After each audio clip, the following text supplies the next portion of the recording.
उद्यमियों से कहना चाहूंगा, या ओडीओपी के अंतर्गत या विश्वकर्मा श्रम सम्मान के अंतर्गत जो युवा या जो भी उद्यमी उत्तर प्रदेश में निवेश करना चाहता है, उन सब से मैं कहना चाहूंगा वे धैर्य के साथ अपने निवेश को आगे बढ़ाएं।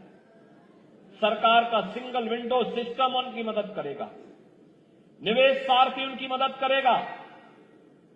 अगर कहीं पर कोई बेईमानी करता है, आप उसकी एक कंप्लेंट केवल मुझे कर दीजिए।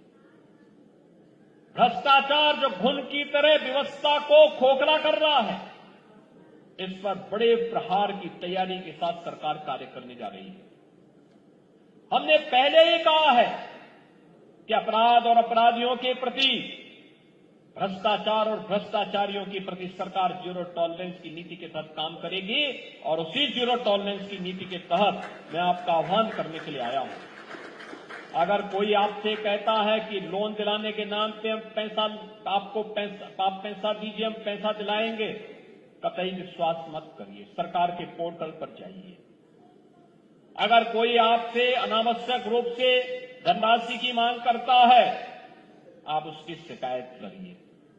हम उसकी जांच करवा करके जवाबदेही तय करवा देंगे वहां पे।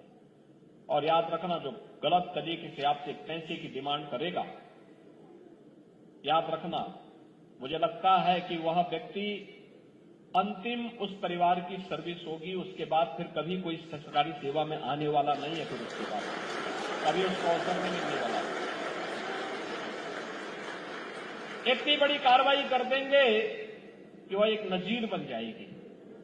और बहनों और भाइयों, एक घुन को समाप्त करने की आवश्यकता है, सख्ती के साथ इससे लड़ने की आवश्यकता है।